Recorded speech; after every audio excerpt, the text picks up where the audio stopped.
আমাদের রামকোলা বাজার সংলগ্ন বৈরাগী পাড়ায় আগুন লাগিয়ে দিয়ে গেছে। কাণ্ডকীর্তিগুলো দেখেন, কি অবস্থা, দেশের কি অবস্থা দেখেন। আরে হবে না, ওটা হবে না। কি অবস্থা আগুনে, দেখছেন আগুনের অবস্থা দেখেন।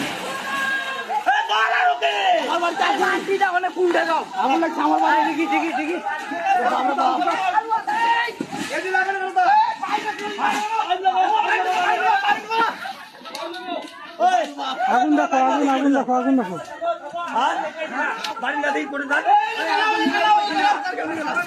লাইভ ভিডিও করতেছি, দেখেন সবাই, দেখেন বাংলাদেশের কি অবস্থা, বাংলাদেশের কি অবস্থা একটু লক্ষ্য করেন।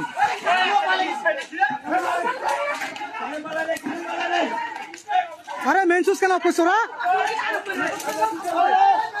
বাংলাদেশের অবস্থা দেখেন, আমাদের হিন্দু পরিবার কত কষ্টে আছে দেখেন, দেখেন আমাদের হিন্দু পরিবার কত কষ্টে আছে, কত আতঙ্কে আছে দেখেন, তার পরিমাণ দেখেন, তার পরিমাণটা একটু দেখেন। আমাদের রামকোলা বাজার সংলগ্ন, রামকোলা বাজার সংলগ্ন দেখেন কি অবস্থা, দেখেন কি অবস্থাটা দেখেন একবার। এখানে থাকাটাও সম্ভব হয় না, আমার একটা পরিস্থিতি।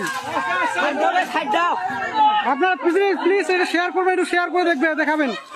রামকোলা বাজার সংলগ্ন কালকেও আগুন লাগিয়ে দিছিল, আজকেও আগুন লাগিয়ে দিচ্ছে। বন্ধু